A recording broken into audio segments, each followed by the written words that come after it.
I-94 expiry అయితే లీగల్‌గా మీరు యూఎస్‌లో ఉండొచ్చా? చాలామంది ఉండేటువంటి డౌట్ అనమాట ఇది. అంతకుముందు నేను ఒకసారి వీడియో పెట్టినప్పుడు ఏంటంటే ఎవరో ఇద్దరు ముగ్గురు I-797 ఉంటే పర్లేదు మీకు I-94 ఎక్స్‌పైర్ అయినా ఏం ప్రాబ్లమ్ లేదు అని చెప్పి పెట్టారనమాట. బట్ యాక్చువల్‌గా ఈ మధ్యన చాలామంది నేను 2, 3 పోస్ట్‌లలో వాటిలలో రెడిట్ పోస్ట్‌లలో చదివిన తర్వాత నాకు కూడా దగ్గర దగ్గర ఒక ముగ్గురు, నలుగురు మా I-94 ఎక్స్‌పైర్ అయిపోయింది సార్. ఏంటి ఎలా రెన్యూ చేసుకోవాలి? సీబీపీ వాళ్ళని కాంటాక్ట్ చేస్తున్నాము కానీ అంత ఈజీగా అవ్వట్లేదు. అంటే అసలు ఎలా పాసిబిలిటీస్ ఏముంటాయి I-94 ఎక్స్‌పైరీ అయితే రెన్యూ చేసుకోవటానికి?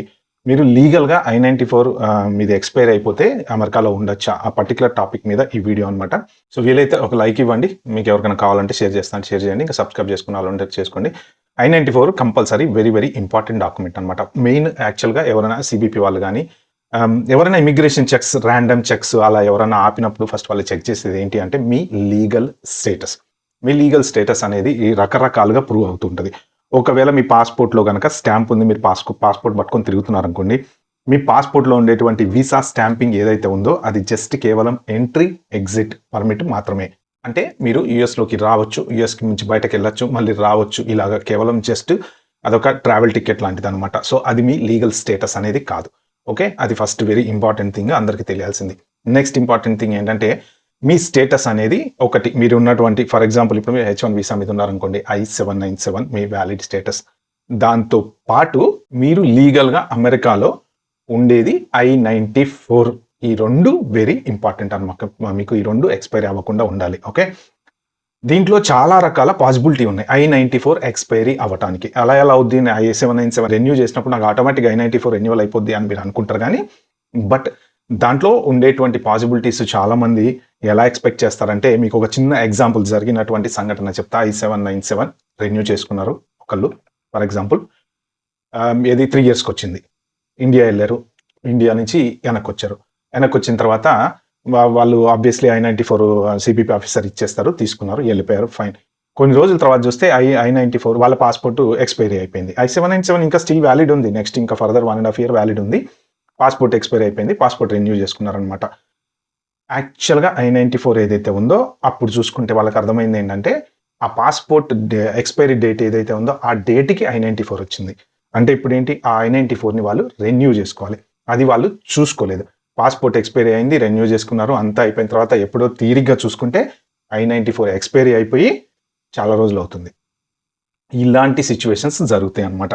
ఎందుకు అంటే అందరూ అనుకుంటారు I-797లో కింద బాటమ్ I-94 ఎక్స్‌టెండెడ్ దాంతో పాటే ఆటోమేటిక్‌గా ఎక్స్‌టెండ్ అయిపోతుందని మీరు అనుకుంటారు గానీ when you travel out of United states and travel back in అది మళ్ళీ రీసెట్ అయ్యేటువంటి ఛాన్స్ ఉంది based on your passport expiry. మీకు ఫర్ ఎగ్జాంపుల్ చెప్పాలంటే 2027కో 2028కో I-797 ఉన్నా సరే ఈలోపు ఒకవేళ మీ ఇండియన్ పాస్‌పోర్ట్ కనుక ఎక్స్‌పైరీ అయిపోతూ ఉంటే మీరు మళ్ళీ ఏ హాలిడేస్‌కో, ఎటో కెనడానో లేదా ఇంకో చోటుకో లేకపోతే ఎళ్లి మళ్ళీ యూఎస్ నుంచి యూఎస్‌కి వచ్చినప్పుడు I-94 రీసెట్ అయ్యేటువంటి ఛాన్స్ ఉందన్నమాట. సో కాబట్టి ఏంటంటే ప్రతి ఒక్కళ్ళు మీ I-94 కంపల్సరీ చెక్ చేసుకోండి. ఇంకొక పాసిబిలిటీ ఏముంటది అంటే మీరు బండిల్ ప్రాసెసింగ్‌లో H1, H4 అన్నీ కలిపి రెన్యువల్‌కి పెట్టుకున్నారనుకోండి ఫర్ సపోజ్. H1 వచ్చేసింది. H4 వాళ్ళది డిలే అవుతుంది. జనరల్‌గా ప్రెజెంట్ జరుగుతున్నటువంటి సినారియో ఏంటంటే H1 వచ్చిన 6 మంత్స్‌కి, 7 మంత్స్‌కి అంటే ఇదివరకు బండిల్ ప్రాసెసింగ్‌లో ఇవ్వాలని రూల్ ఉండేది. ఆ కోర్టు జడ్జిమెంట్ అంతా అయిపోయింది కాబట్టి ఇప్పుడు సెపరేట్ చేస్తున్నారు వాళ్ళని. వీళ్ళది వచ్చిన 6 నెలలకో, 8 నెలలకో, ఒక్కొక్కసారి 12 నెలలకో కొంతమందికి దగ్గర దగ్గర 12 మంత్స్ ప్లస్ పట్టిందంట. అక్కడి నుంచి మీ ఈఏడీ మళ్ళీ ఇంకొక 6 మంత్స్ ప్రాసెస్ అవుతుందన్నమాట. సో ఈ డిలే జరిగినప్పుడు మీకున్నటువంటి I-94 ఈ ఇన్ బిట్వీన్ టైంలో ఎక్స్‌పైరీ అయ్యే ఛాన్స్ ఉందన్నమాట. సో మెయిన్ ఏంటంటే మీరు ఆల్రెడీ I-797కి అప్లై చేసి పెట్టుకున్నారు. మీకు ఎన్ని రోజులు ఉండొచ్చు మీ H1 ఎక్స్‌టెన్షన్ అప్లై చేసిన తర్వాత 240 డేస్ లీగల్‌గా మీరు ఉండొచ్చనమాట. ఈ మధ్యలో I-94 ఎక్స్‌పైరీ అయిపోయిందనుకోండి, మీరు రెన్యూ చేసేటువంటి ఆప్షన్ లేదు కాబట్టి ఆ ఎక్స్‌క్యూజ్ కింద ఉండొచ్చనమాట. బట్ మీ I-797 రెన్యూ అయిపోయింది. మీరు ట్రావెల్ అండ్ బ్యాక్ చేసిన తర్వాత పాస్‌పోర్ట్ డేట్ ప్రకారం మీ I-94 వచ్చింది. చూసుకోలేదు, ఎక్స్‌పైరీ అయిపోయిందంటే నో ఎక్స్‌క్యూజ్. ఓకే. స్టూడెంట్స్‌కి, ఓపీటీలకి వాళ్ళకి జనరల్‌గా ఏంటంటే ఇంతకుముందు డీఎస్ అనేది ఉండేది. అంటే డ్యూరేషన్ ఆఫ్ ద స్టే. అంటే మీరు ఎన్ని రోజులైతే మీకు status I-20+ whatever duration status ఇచ్చేవాళ్ళో దాని ప్రకారం ఉండటానికి ఉండేది. ఇప్పుడు కొత్తగా రీసెంట్‌గా ఏం చేస్తున్నారంటే ఎవరైనా ఇండియా ఎళ్లి వెనక్కి వస్తుంటే మీ I-94 వాళ్ళకి ఇష్టం వచ్చిన డేట్ ఇస్తున్నారట. రీసెంట్‌గా చాలామంది కామెంట్స్‌లో పెట్టారు. తర్వాత నేను కొన్ని పోస్టులు కూడా చూసాను దీని గురించి రెడ్డిట్‌లో. ఏంటంటే అందరూ D/S అనుకుంటున్నారు కానీ అక్కడ వాళ్ళు డేట్ ఇస్తున్నారట. చాలా మంది ఆ డేట్ చూసుకోవట్లేదు. వాళ్ళు ఏంటంటే ఒరిజినల్‌గా D/S చేస్తుంది కదా, మన డ్యూరేషన్ ఆఫ్ స్టే ఎన్ని రోజులు ఉంటే అన్ని రోజులు ఉండొచ్చు అని అనుకుంటున్నారు. కానీ తీరా చూస్తే కొంతమంది I-94 ఎక్స్పైర్ అయిపోయింది. ఇలాగా ఈ రకరకాల కేసులలో H4 వాళ్ళకు కూడా ఒక రకమైన కేసు. సో ఇలాగా I-94 ఎక్స్పైరీ అయిన వాళ్ళు చాలా మంది ఉన్నారు. I-94 ఎక్స్పైరీ అయిపోతే మీరు legally out of status. Me I-797 valid ఉన్నా, మీ I-20 వ్యాలిడ్ ఉన్నా, మీ H4 వ్యాలిడ్ ఉన్నా, ఏది వ్యాలిడ్ ఉన్నా సరే I-94 very very important for you to stay legally in United states. Okay, అది ఎవరిదైనా కనుక ఎక్స్పైరీ అయిపోయిందంటే మాత్రం ఎక్కడైనా చెక్స్లో కనుక మీరు చూపించాల్సిన సిచ్యువేషన్ వస్తే ఆబ్వియస్లీ మీకు ప్రాబ్లం అనేది వస్తుంది. మీరు కంపల్సరీ మీ పాస్పోర్ట్ లేకపోతే మీరు ఆ CVP దాంట్లోంచి డౌన్లోడ్ చేసుకోవచ్చు అని చూసుకొని మీ డేట్ చెక్ చేసుకొని పెట్టుకోండి. ఆ ఫైనల్ అడ్మిట్ అంటిల్ డేట్ ఏది ఉందో చూసుకోండి. ఇప్పుడు పాస్పోర్ట్ కొంతమంది ఎక్స్పైర్ అయింది. మొన్న నన్ను ఎవరో అడిగారు, నా పాస్పోర్ట్ ఎక్స్పైర్ అయిపోయింది సార్, నేను రెన్యూ చేసుకున్నా, ఇప్పుడు I-94 ఎట్లా ఎక్స్టెండ్ చేసుకోవాలి. యాక్చువల్గా వాళ్ళు చూసుకోలేదట. పాత పాస్పోర్ట్ డేట్ మీద ఉంది I-94, ఇప్పుడు ఆల్రెడీ ఎక్స్పైరీ అయిపోయింది అంటే మీరు అవుట్ ఆఫ్ స్టేటస్.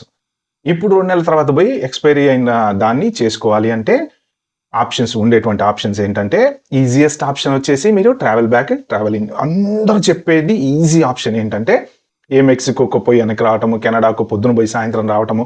మీరు ట్రావెల్ చేయటం అనేది ఈజియెస్ట్ ప్రాసెస్. కానీ ట్రావెల్ చేస్తే రిస్క్ ఉంది మాకు అనుకుంటే ఉండేటువంటి ఆప్షన్స్ ఏంటంటే CBP డిఫర్డ్ ఆఫీస్ ఉంటుంది కదా, వాళ్ళని కాంటాక్ట్ చేయటము, వాళ్ళతో మాట్లాడటము. సో మొన్న నాకు ఎవరో పెట్టిన మెసేజ్లు ఏంటంటే వాళ్ళు ఈమెయిల్స్ ఇస్తున్నాము, కాంటాక్ట్ చేయడానికి ట్రై చేస్తున్నాము, నాకు రెస్పాన్స్ రావట్లేదు అని. అలాంటి ఆఫీసెస్ ఎక్కడున్నా సరే మీరు వాళ్ళని కాంటాక్ట్ చేయొచ్చు. ఓకే, పర్టికులర్ మీ స్టేట్లోనే కాంటాక్ట్ చేయాలని ఏం లేదు. బట్ ఏంటంటే ఇప్పుడున్న సిచ్యువేషన్స్కి, బ్యాక్లాగ్స్కి, వాటికి టక్కన వెంటనే మీకు రిప్లై రావటం అనేది కుదరదు. అదర్ దాన్ దట్ మీకు I-539 కనుక USCISకి అప్లై చేసుకుంటే మీకు రెన్యూ చేసుకోవచ్చు. బట్ ఆ ప్రాసెస్ అనేది USCISకి ఏ ప్రాసెస్ అయినా సరే అది లెంగ్తీ ప్రాసెస్ అనమాట. ఓవర్ నైట్ అయిపోయే ప్రాసెస్ అయితే కాదు అది.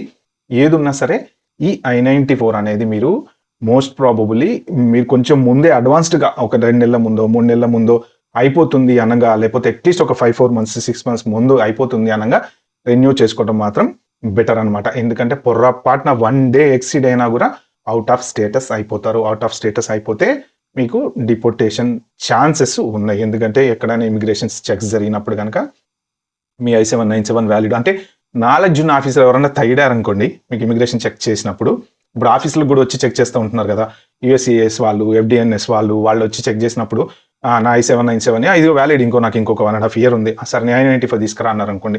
అప్పుడు I-94 తీసుకుపోయి చూపిస్తే అది ఎక్స్పైరీ అయింది అనుకోండి, based on your passport expiry date ప్రకారం, అప్పుడు మీకు ప్రాబ్లం వస్తుంది అనమాట. అంటే మీరు ఇల్లీగల్గా అమెరికాలో ఉంటున్నట్టు లెక్క. సో ఇది విజిటర్స్ కూడా వర్తిస్తుంది, not only visa holders. Parents ఎవరైనా వచ్చారనుకోండి, ఇంతకు ముందు పేరెంట్స్కి ఏంటంటే జనరల్గా 6 months ఇచ్చేవాళ్ళు అనమాట విజిట్ వీసా పీరియడ్ అనేది. సో ఇవాళ ఎవరో పర్టికులర్గా ఒకళ్ళు అడిగారు, ఓవర్ స్టే అంటే ఏంటి, మేము అంటే పేరెంట్ వీడియోకి అడిగారు అనమాట, మేము మోర్ దెన్ 6 months కన్నా ఎక్కువ ఉంటే ఓవర్ స్టేనా అని. 6 months కన్నా ఎక్కువ ఉంటే ఓవర్ స్టేనా, 1 year కన్నా ఎక్కువ ఉంటే ఓవర్ స్టేనా అనే దానికన్నా మీకు అమెరికాలో దిగినప్పుడు మీ విజిట్ వీసా మీద ఎన్ని రోజులు ఉండొచ్చు అనేటువంటి డేట్ వాళ్ళు ఇస్తారు కదా, ఆ డేటు ఇంపార్టెంట్ అనమాట. అది మీ ఎగ్జిట్ డేట్. దానికన్నా ఒక రోజు ముందే మీరు వెళ్ళిపోండి. ఆ తర్వాత ఒక్క రోజు ఉన్నా కూడా, 1 గంట ఉన్నా కూడా, 1 నిమిషం ఉన్నా కూడా ఓవర్ స్టే కిందకు వస్తుంది. సో ఇలాంటి సంఘటన ఆల్రెడీ ఒక జరిగింది. ఒకళ్ళకి ఫ్లైట్ డిలే అవ్వడం వలన, అంటే ఇది ఒక అటార్నీ వీడియోలో చూసా, నా ఓన్ స్టోరీ కాదు, వాళ్ళ పర్టికులర్ క్లయింట్కి జరిగినటువంటి సిచ్యువేషన్ ఇది. 1 day ఎయిర్పోర్ట్లో ఫ్లైట్ డిలే అయింది. వాళ్ళకి డిలే అవ్వడం వలన వాళ్ళ డేట్ ఏదైతే ఉందో అది దాటింది, క్రాస్ అయిపోయింది. దానివల్ల నెక్స్ట్ టైం మళ్ళీ వాళ్ళు ఎంట్రీ అయినప్పుడు వాళ్ళని ఓవర్ స్టే కింద డిపోర్ట్ చేశారట. అంటే అది వాళ్ళ మిస్టేక్ కాదు, ఫ్లైట్ డిలే అయింది. బట్ సిచ్యువేషన్స్ అలా ఉన్నాయి. అది ఎగ్జాంపుల్ కింద తీసుకొని మీరు 1 minute ఆ టైం దాటి ఉన్నా ఓవర్ స్టే కిందకే వస్తుంది. కాబట్టి మీరు ఆ డేట్ ముందు ఒక 1 day ముందే వెళ్ళిపోవడానికి ట్రై చేయండి. సో మీ I-94 ఏదైతే ఉందో చెక్ చేసుకుంటా ఉండండి. ఎందుకంటే 6 months ఇంతకుముందు అందరికీ తెలిసింది ఏంటంటే 6 months ఇస్తారు వీసా, 6 months ఇస్తారు వీసా, 6 months ఇస్తారు. మీ పాస్పోర్ట్లో వీసా ఎన్ని రోజులు ఉంది అనేది ఇంపార్టెంట్ కాదు. మీరు అమెరికాలో దిగిన తర్వాత మిమ్మల్ని ఎన్ని రోజులు ఉండనివ్వాలి అనేది CBP ఆఫీసర్ యొక్క డిస్క్రిషనరీ పవర్ మీద ఇప్పుడు ఆధారపడి ఉంది. ఇదివరకులాగా కాదు. ఇదివరకు ఇచ్చేసేవాళ్ళు.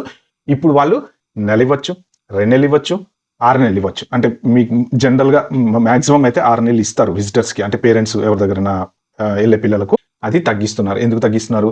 మిమ్మల్ని అడుగుతారు, ఎందుకు వచ్చారు మీరు? మా పిల్లోడు గ్రాడ్యుయేషన్ ఉంటే వచ్చామండి. అప్పుడు మీకు 6 నెలలు ఎందుకు? గ్రాడ్యుయేషన్ రేపో ఎల్లుండో ఉంటుంది. 15 రోజులు ఇస్తారు. మీ I-94 ఎన్ని రోజులు ఉంటుంది అప్పుడు? 15 రోజులు మాత్రమే ఉంటుంది. మీరేమో విజిటర్లు అందరికీ 6 మంత్స్ ఇస్తారంట అని ఊహించుకొని వచ్చారనుకోండి, 15 రోజుల తర్వాత 20 రోజుల తర్వాత ఉన్నారనుకోండి, ఓవర్ స్టే కిందకి వెళ్ళిపోతారనమాట. సో మీ అడ్మిట్ అంటిల్ డేట్ అనేది కంపల్సరీ మీరు చెక్ చేసుకోండి. I-94 మీ స్టేటస్ని నిర్ధారిస్తుంది. ఏ వీసా హోల్డర్ అయినా సరే I-94 డేట్ ఎక్స్పైరీది చెక్ చేసుకుని పాసిబిలిటీ ఉంటే రెన్యూల్ చేసుకోండి. ఒకవేళ విజిట్ వీసా మీద వచ్చారు, మీకు 2 నెలలే ఇచ్చారు, ఓకే, మీకు కావాలంటే మీకు ఛాన్స్ ఉందనుకోండి, నాకు 2 మంత్సే ఇచ్చారు, ఇక్కడ సిచ్యువేషన్స్ పిల్లల దగ్గర ఉండాల్సి వస్తుంది అని ఎక్స్టెండ్ చేసుకోండి. బట్ ఓవర్ స్టే మాత్రం చేయకండి. చేస్తే ఏంటంటే ఫర్దర్గా మీరు ఎప్పుడైనా నెక్స్ట్ వెళ్ళినప్పుడు మాత్రం మీకు వీసా అనేది ఖచ్చితంగా రిజెక్ట్ అవుతుంది. ఇప్పుడున్న పరిస్థితుల్లో తర్వాత ఎలా ఉంటుందో తెలియదు. ఓకే ఫ్రెండ్స్, ఇది I-94 గురించి. వీడియో మీకు నచ్చినట్టుంటే ప్లీజ్ అండి like, share, subscribe my channel. Thank you.